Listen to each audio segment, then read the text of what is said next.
महक रही है, भीगी इन सांसों में धीरे धीरे महसूस हुआ धुंधली सी धुन दोहरा के सिमटी हुई उन यादों को दिल में रखा है सजा के मन के परिंदे।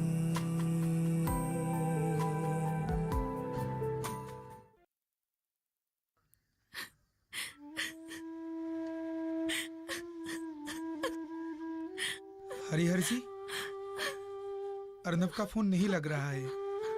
मैंने बहुत बार कोशिश किया लेकिन उसका फोन नॉट रीचेबल आ रहा है। अभी 2-3 दिन में बेंगलोर से यहाँ तक कैसे आ पाएगा? अंधेरा भी हो रहा है। अब आप ही कुछ कीजिए।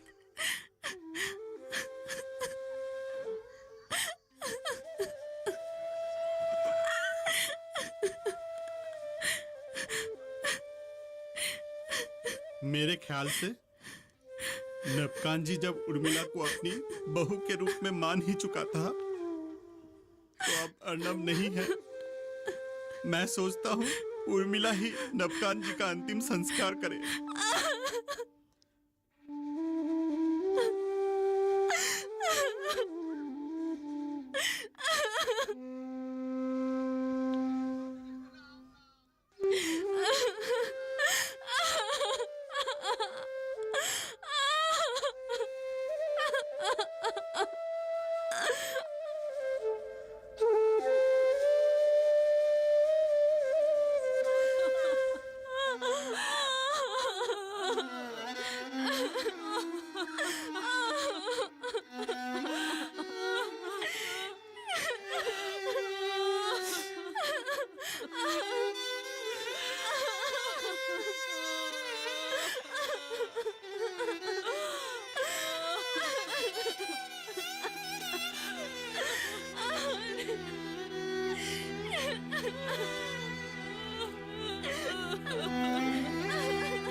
ये मैं तुम्हारे लिए लाया। लेकिन ये क्यों चाचा जी? पर ये तो सोने के है, मैं इसे नहीं ले सकती। नहीं बेटी, ये मेरी पत्नी की चेन है और मेरी पत्नी चाहती थी कि मेरे होने वाली बहू इस चेन को पहने और इसे तुम हमेशा साथ रखो।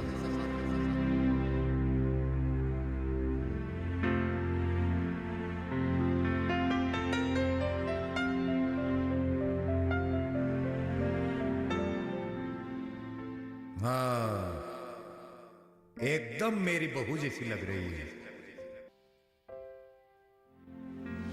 पता नहीं पिछले जन्म में मैं कौन सा पुण्य किया था जो मुझे तुम्हारे जैसी बहू बेटी के रूप में मिली।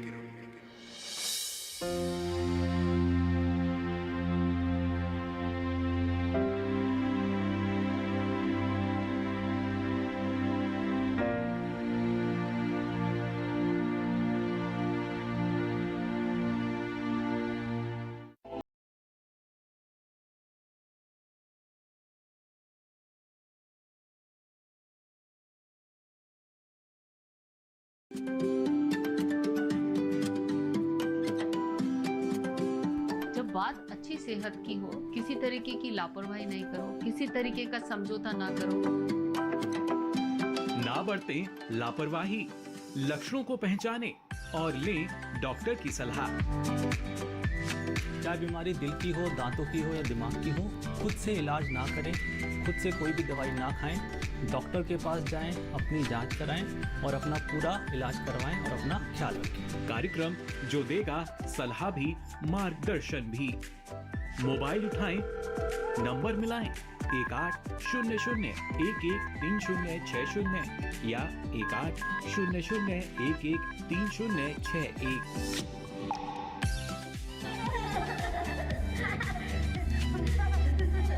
आपके अपने फोन इन कार्यक्रम स्वस्थ किसान में हर शनिवार शाम 6 से 7 बजे सिर्फ डीडी किसान पर।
तुम मत रो बेटा, रोने से क्या होगा? होनी को कौन टाल सकता है? मैं आपको हमेशा हमेशा के लिए मेरे पास ले जाने के लिए आने से पहले आपने आपसे एक बार मिलने का भी मौका मुझे नहीं दिया। आपको अग्नि देने के अधिकार को भी आपने मुझसे छीन लिया।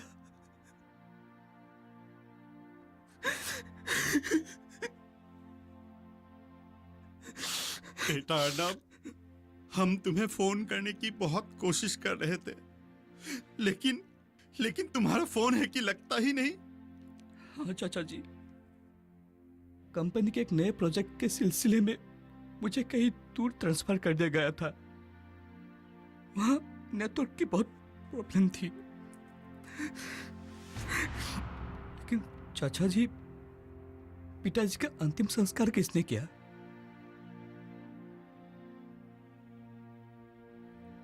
तुम्हारी गैर मौजूदगी में यह काम उर्मिला बिटिया को करना पड़ा।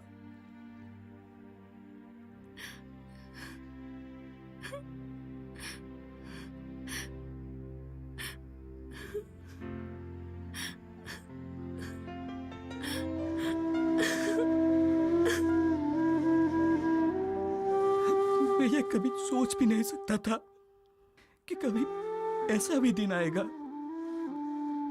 मैं तो हर महीने पिताजी को पैसे भेजता रहता था ताकि वो समय पर अपनी दवाइयां ले सके।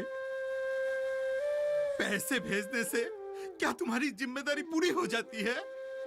बोलो।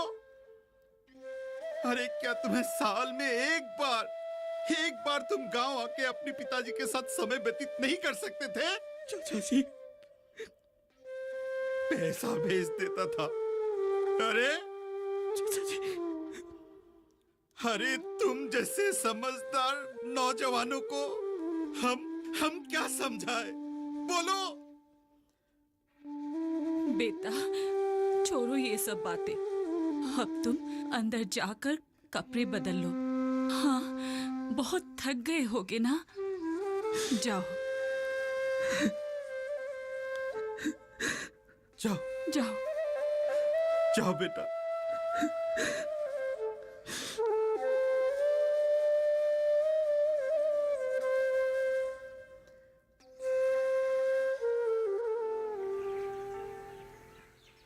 हेलो सुदीप तक, हाँ बोलो। अर्नब, कहाँ हो, कैसे हो? मैं ठीक हूँ, लेकिन पिताजी गुजर गए ये बात तो मुझे अभी तक अजीब सा लग रहा है। मन हमेशा बेचैन सा रहता है। सोचता हूँ कि मैं यहाँ की सारी जमीन जायदाद बेचकर हमेशा हमेशा के लिए शहर चला जाऊँ। देखो, ये बहुत बड़ा डिसीजन है वैसे तुम्हारा। ये सब जो निर्णय होते हैं वैसे ये लाइफ चेंजिंग डिसीजंस होते हैं। जो भी करना सोच समझ के करना। और सुनो, तुम तो गांव में रह के भी बहुत कुछ कर सकते हो। गांव के विकास के लिए सरकार जो योजनाएं चला रही है उन सब का लाभ उठाओ ना। और तुम मेहनती हो, मुझे पता है। और मुझे पता है तुम कहीं भी कुछ भी करोगे कामयाबी जरूर पाओगे। चलो ठीक है, अपना ध्यान रखना।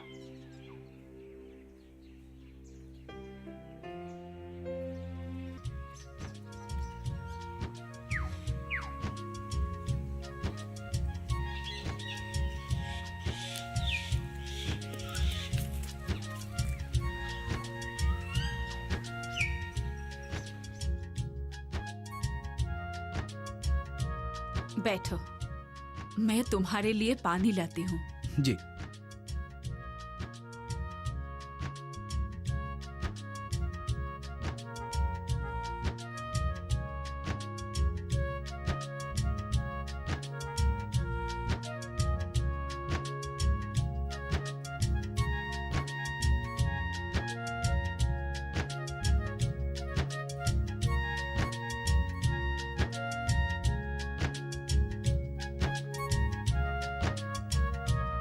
ये लो, पानी पी लो।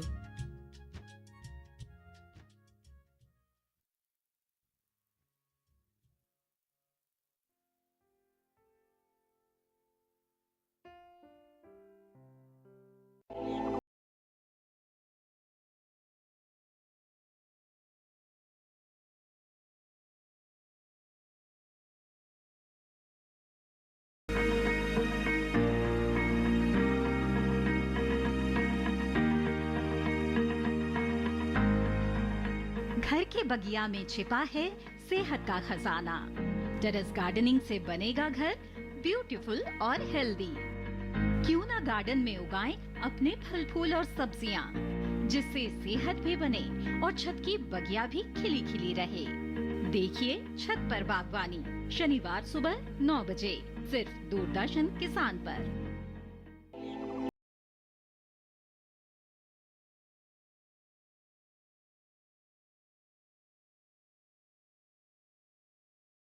कहीं दिखाई नहीं दिया। वो तुम्हारे पिताजी के डेथ सर्टिफिकेट लेने के लिए ऑफिस गई है। आज देने की बात है। क्या हुआ? नहीं, मैं सोच रहा था कि अगर आप और उर्मिला नहीं होते तो पिताजी का इतने साल देख रेख कौन करता। आप लोग यहाँ पर हैं, इसीलिए तो मैं इतना निश्चिंत होकर वहाँ रह सका। ये क्या बात हुई? ऐसे भी यहाँ हमारा अपना कहने वाला है ही कौन? नवकांत जी तो हमारे घर के सदस्य समान है। पर चाची जी, अब मैं... हाँ, उर्मिला कह रही थी कि तुम अपनी जमीन बेचकर अपनी शहर जाने की सोच रहे हो।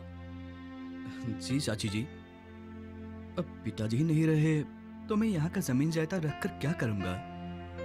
इसीलिए सोच रहा था कि यहाँ की सारी जमीनें बेचकर मैं हमेशा हमेशा के लिए वही चला जाऊं। और वैसे भी यहाँ अब है ही क्या जिसके सहारे मैं यहाँ आने के लिए सोचूं। पर तुम्हारे पिताजी का सपना? सपना? हाँ, तुम गांव आकर यहाँ पर चाय की फैक्ट्री खोलकर गांव के विकास हेतु अपना कदम आगे बढ़ाओगे। गांव के उन्नति के लिए तुम यहाँ रहकर काम करोगे। लेकिन पिताजी ने तो मुझे इसके बारे में कभी भी कुछ भी नहीं बोला, कभी कुछ जिक्र भी नहीं किया। कैसे बताते, तुम गांव में थे ही नहीं। वो गांव वालों के साथ मिलकर एक नया फैक्ट्री खोलने का योजना बना रहे थे। और एक बात तुम्हें शायद पता है, क्या? उर्मिला के बारे में। उर्मिला के बारे में? हाँ, नवकांत जी ने उर्मिला को अपनी बहू के रूप में स्वीकार किया था तथा तुम और उर्मिला की शादी जल्दी देखना चाहते थे।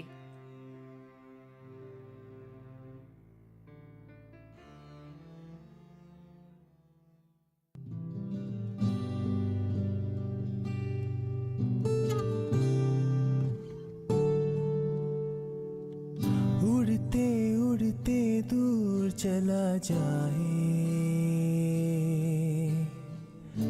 जैसे पंख लगाए। उड़ते उड़ते दूर चला जाए, जैसे पंख लगाए। मन के परिंदे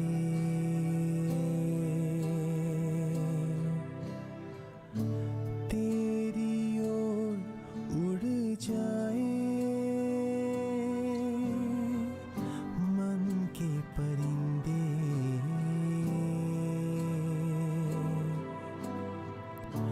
तेरी ओर उड़ जाए। उड़ते उड़ते दूर चला जाए, जैसे पंख लगाए।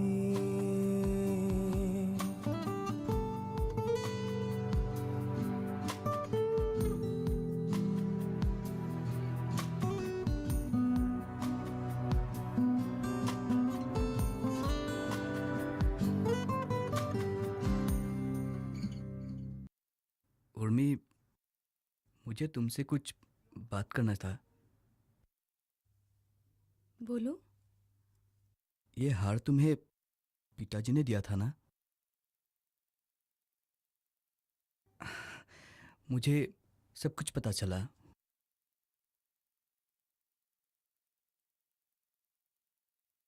उर्मी, मैं सोच रहा था कि अब मैं फिर बेंगलोर नहीं जाऊंगा, मैं यही गांव में ही रहूंगा। पिताजी ने जो सारे सपने देखे थे, उन सारे सपनों को मुझे साकार करना है। गांव के उन्नति के लिए मुझे काम करना है। गांव के नौजवानों के रोजगारों के लिए मुझे काम करना है।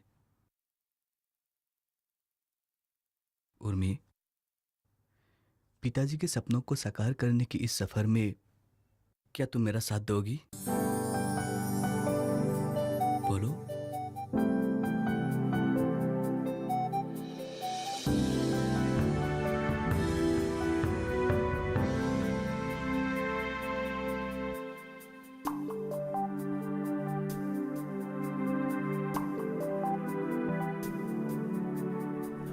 यादें महक रही है। मेरे प्यारे गांववासियों, आप लोगों को तो पता ही है, मैं काम के सिलसिले में कई साल बेंगलोर में रहा।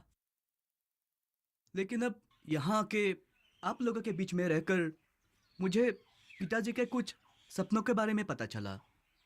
वो चाहते थे कि हमारे गांव के नौजवान गांव में ही रहे और गांव के जो उन्नति करने वाले साधन हैं उनका पूर्ण तरह से उपयोग करे और हमारे गांव को उन्नति के शिखर तक ले चले। लेकिन दुख की बात है कि उनके सपनों को साकार होने से पहले ही उनका देहांत हो गया। इसलिए मैं चाहता हूँ कि मैं यही आप लोगों के साथ रहकर उनके सपनों को साकार करने के लिए कुछ काम करूँ। इसके लिए मुझे आप लोगों की पूर्ण सहायता की प्रयोजन है। क्या आप लोग मुझे सहयोग करोगे? हाँ करेंगे, जरूर करेंगे। करेंगे। ठीक है। जैसे कि आप लोग सभी जानते हैं कि पिताजी का मन था कि हमारे गांव में चाय की एक छोटी सी फैक्ट्री खोला जाए। तो उनके इन सपनों को साकार करने के लिए मैंने कुछ बैंक वालों से भी बात किया है। उन लोगों ने सरकार की मुद्रा योजना के अधीन हमें कुछ लोन देने के लिए भी राजी हो गए हैं। तो मैं आशा करता हूँ कि आप सब लोग दिल खोलकर मेरे इस काम में हाथ बटाएं और हमारे गांव के जो नौजवान बाहर काम के लिए गए हुए हैं उन लोगों को भी गांव में बुलाइए ताकि वो लोग भी हमारे गांव के उन्नति के लिए इकट्ठे होकर काम कर सके। क्या आप लोग मेरे इस काम में सहायता करेंगे? अरे क्यों नहीं, हाँ जरूर करेंगे। और इसकी शुरुआत मैं मेरे घर से करूंगा। मेरे तीनों बच्चों को जितनी जल्दी हो सके मैं गांव बुलाऊंगा। हाँ देखा भाइयों, मैंने कहा था ना कि कुछ भी असंभव नहीं है। अगर आप ठान लो तो असंभव दिखने वाली कार्य भी संभव होता है, समझा?